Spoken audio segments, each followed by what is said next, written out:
ರಾಷ್ಟ್ರ ರಾಜಧಾನಿ ದೆಹಲಿಯಲ್ಲಿ ಮಿತಿ ಮೀರ್ತಾ ಇದೆ ವಾಯು ಮಾಲಿನ್ಯ. ಜನರು ಬದುಕೋದಕ್ಕೆ ಆಗಲ್ಲ, ಜೀವಿಗಳು ಬದುಕೋದಕ್ಕೆ ಆಗಲ್ಲ ಅನ್ನುವಂತಹ ಪರಿಸ್ಥಿತಿ. ವಿಶ್ವದಲ್ಲೇ ಮಾಲಿನ್ಯಯುತ ನಗರಗಳ ಪಟ್ಟಿಯಲ್ಲಿ ನವದೆಹಲಿಗೆ ಮೊದಲ ಸ್ಥಾನ.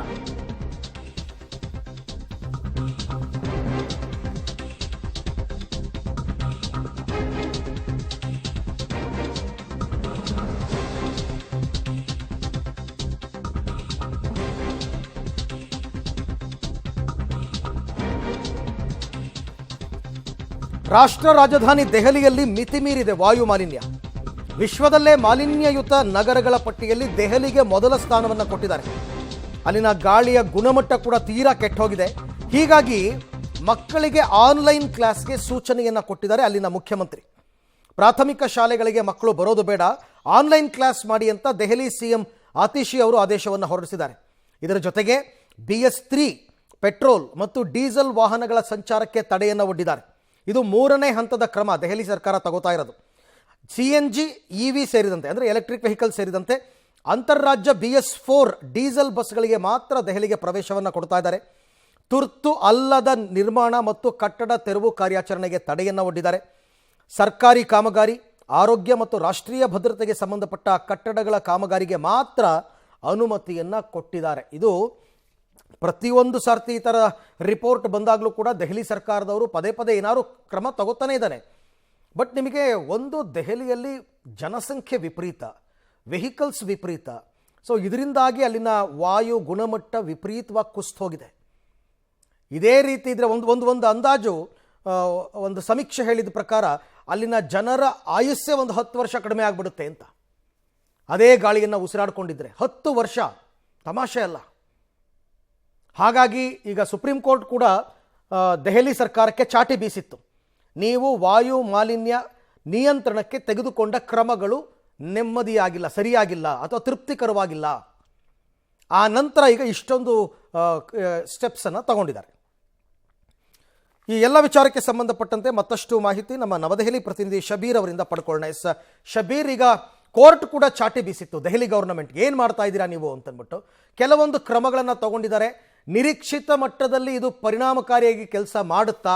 ಸೊ ಏನೇನು ಸ್ಟೆಪ್ಸ್, ಇದಕ್ಕೊಂದು ಡೆಡ್ಲೈನ್ ಅಂದರೆ ಒಂದು ಟೈಮ್ ಬಾಂಡ್ ಅಂತ ಏನಾದ್ರು ಹಾಕ್ಕೊಂಡಿದ್ದಾರಾ, ಹೇಗೆ? ಖಂಡಿತವಾಗ್ಲೂ ಮಾಲಿನ್ಯವನ್ನು ನಿಯಂತ್ರಿಸುವಂಥ ದೃಷ್ಟಿಯಿಂದ ಹಂತದಲ್ಲಿ ಸಾಕಷ್ಟು ನಿಯಂತ್ರಣ ಕ್ರಮಗಳನ್ನು ಸರ್ಕಾರ ತೆಗೆದುಕೊಳ್ತಾ ಇದೆ.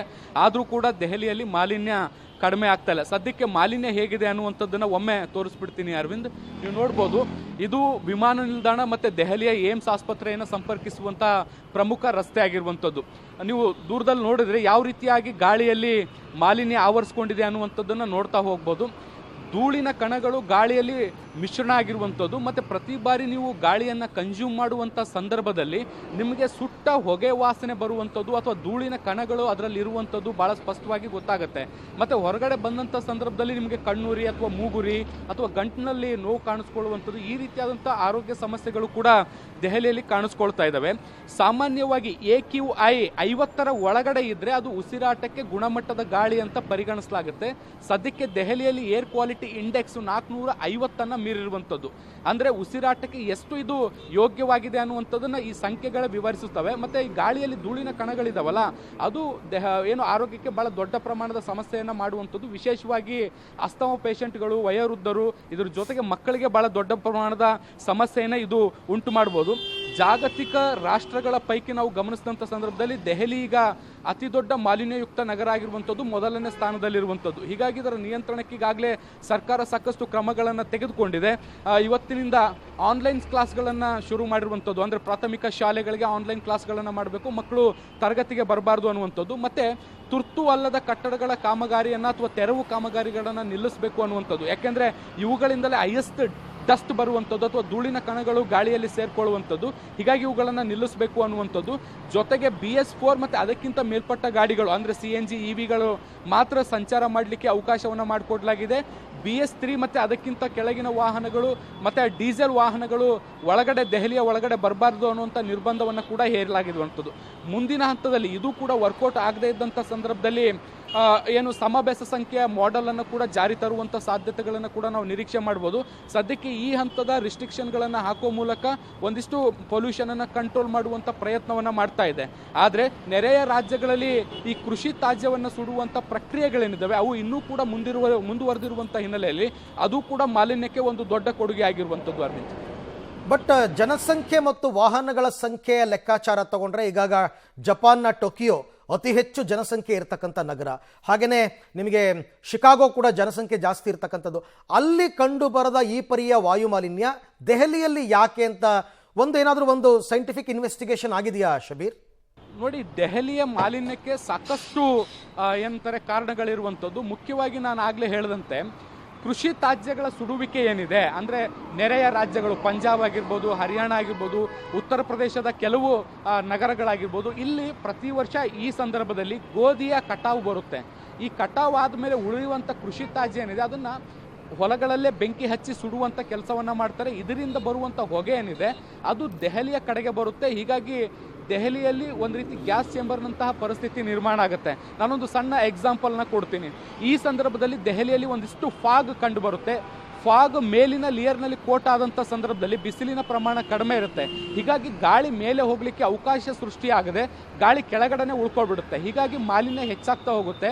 ನೋಡಿ, ವಾಹನಗಳ ದಟ್ಟಣೆ ಹೇಗಿದೆ ಅನ್ನುವಂಥದ್ದನ್ನು ಕೂಡ ನಾನು ತೋರಿಸ್ತೀನಿ. ಎಷ್ಟು ವೆಹಿಕಲ್ಗಳು ಒಂದೇ ಒಂದು ನಿಮಿಷವೂ ಕೂಡ ಈ ಒಂದು ರಸ್ತೆ ಖಾಲಿ ನಿಮಗೆ ಯಾವತ್ತೂ ಕಾಣಿಸೋದಿಲ್ಲ. ಬೆಳಗ್ಗೆ 6 ಗಂಟೆಯಿಂದ ರಾತ್ರಿ 12-1 ಗಂಟೆವರೆಗೂ ಕೂಡ ಇದೇ ರೀತಿಯಾದಂಥ ದಟ್ಟಣೆ ಕಂಡು ಬರುತ್ತೆ. ರಾತ್ರಿ ಸ್ವಲ್ಪ ದಟ್ಟಣೆ ಕಡಿಮೆ ಆದರೂ ಕೂಡ ಸಂಚಾರ ನಿರಂತರವಾಗಿರುತ್ತೆ. ಒಂದಷ್ಟು ಬ್ಯುಸಿಯೆಸ್ಟ್ ರೋಡ್ ಅಂತಲೇ ಇದು ಹೇಳ್ಬೋದು. ಅಷ್ಟು ದೊಡ್ಡ ಪ್ರಮಾಣದ ವಾಹನಗಳ ಸಂಚಾರ ಇದು ಒಂದು ರಸ್ತೆಯಲ್ಲೇ ಮಾತ್ರ ಆಗ್ತಾ ಇರುವಂಥದ್ದು. ಅಂದರೆ ಇಡೀ ದೆಹಲಿಯ ಸಂಪರ್ಕಿಸುವಂಥ ಪ್ರಮುಖ ರಸ್ತೆಗಳನ್ನು ತೆಗೆದುಕೊಂಡಾಗ ದೆಹಲಿಗೆ ಬರುವಂಥ ವಾಹನಗಳ ಸಂಖ್ಯೆ ಏನಿದೆ ಅದು ಭಾಳ ದೊಡ್ಡ ಪ್ರಮಾಣದಲ್ಲಿರುವಂಥದ್ದು. ವಾಹನಗಳ ಪೊಲ್ಯೂಷನ್ ಕೂಡ ಭಾಳ ದೊಡ್ಡ ಪ್ರಮಾಣದಲ್ಲಿ ದೆಹಲಿಯಲ್ಲಿ ಕಾಣಸಿಗುತ್ತೆ. ಇದ್ರ ಜೊತೆಗೆ ಕನ್ಸ್ಟ್ರಕ್ಷನ್ ಕೂಡ ಭಾಳ ದೊಡ್ಡ ಪ್ರಮಾಣದಲ್ಲಿ ನಡೀತಾ ಇರುವಂಥದ್ದು. ಅದರಿಂದಲೂ ಕೂಡ ಗಾಳಿಯಲ್ಲಿ ಧೂಳಿನ ಕಣಗಳು ಸೇರ್ಕೊಳ್ತಾ ಇರುವಂಥದ್ದು. ಇದೆಲ್ಲವೂ ಕೂಡ ಗಾಳಿಯಲ್ಲಿ ಮಿಕ್ಸ್ ಆಗಿರುವಂಥ ಹಿನ್ನೆಲೆಯಲ್ಲಿ ಈ ಗಾಳಿ ಮೇಲೆ ಹೋಗಲಿಕ್ಕೆ ಅವಕಾಶ ಸಿಗ್ತಾ ಇಲ್ಲ. ಯಾಕೆಂದರೆ ಒಂದಿಷ್ಟು ಚಳಿಗಾಲ ಶುರುವಾಗ್ತಾ ಇರುವಂಥ ಹಿನ್ನೆಲೆಯಲ್ಲಿ ಮೇಲೆ ಒಂದು ರೀತಿ ಫಾಗ್ ರೀತಿಯಾದಂಥ ಲೇಯರ್ ರೆಡಿಯಾಗಿರುತ್ತೆ. ಆ ಫಾಗ್ನ ಕೆಳಗಡೆ ಗಾಳಿ ಸೇರ್ಕೊಳ್ಳುವಂಥ ಹಿನ್ನೆಲೆಯಲ್ಲಿ ಅದು ಕೂಡ ಮಾಲಿನ್ಯಯುಕ್ತ ಗಾಳಿ ಆಗಿರುವಂಥ ಹಿನ್ನೆಲೆಯಲ್ಲಿ ಅದು ದೆಹಲಿಯನ್ನು ಗ್ಯಾಸ್ ಚೇಂಬರ್ ಆಗುವಂಥ ರೀತಿಯಲ್ಲಿ ನಿರ್ಮಾಣ ಮಾಡುತ್ತೆ. ರೈಟ್ ಶಬೀರ್, ಥ್ಯಾಂಕ್ ಯು ತಮ್ಮೆಲ್ಲ ಮಾಹಿತಿಗಾಗಿ ಧನ್ಯವಾದ. ಬಟ್ ನಾವು ಅನ್ಕೋತೀವಿ ಅಲ್ಲಿ ಫಾಗ್ ಇದೆ ಇಷ್ಟೊತ್ತಿನಲ್ಲಿ ಅಂತನ್ಬಿಟ್ಟು. ನಿಜ, ವೈಜ್ಞಾನಿಕವಾಗಿ ಅಲ್ಲಿ ಕಲುಷಿತಗೊಂಡಂತಹ ಗಾಳಿ ಮೇಲಕ್ಕೆ ಹೋಗೋದಕ್ಕೆ ಆಗ್ತಾ ಇಲ್ಲ. ಯಾಕೆಂದರೆ ಮೇಲ್ಗಡೆಯಿಂದ ನಿಮಗೆ ಫಾಗ್ ಬೀಳ್ತಿರುತ್ತೆ, ಅದು ಗಾಳಿಯನ್ನು ಕೆಳಕ್ಕೆ ಅಮುಕುತ್ತೆ. ಹಾಗಾಗಿ ಅಲ್ಲಿನ ಗಾಳಿ, ವಿಷಯುಕ್ತ ಗಾಳಿ ಅಲ್ಲಲ್ಲೇ ಸರ್ಕ್ಯುಲೇಟ್ ಆಗ್ತಿರೋದ್ರಿಂದ ಈ ಪರಿಪ್ರಮಾಣದ ತೊಂದರೆ ದೆಹಲಿಯಲ್ಲಿ ಕಂಡು ಬರ್ತಾ ಇರತಕ್ಕಂಥದ್ದು. ಆಮೇಲೆ ಅಲ್ಲಿನ ವೆದರ್ ಕೂಡ ಅದಕ್ಕೆ ಒನ್ ಆಫ್ ದಿ ರೀಸನ್.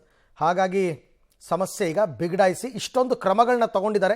ನೋಡೋಣ ಇದರಿಂದಾಗಿ ಏನಾದರೂ ಏರ್ ಪೊಲ್ಯೂಷನ್ ಸ್ವಲ್ಪ ಕಂಟ್ರೋಲಿಗೆ ಬರುತ್ತಾ ಅಂತ.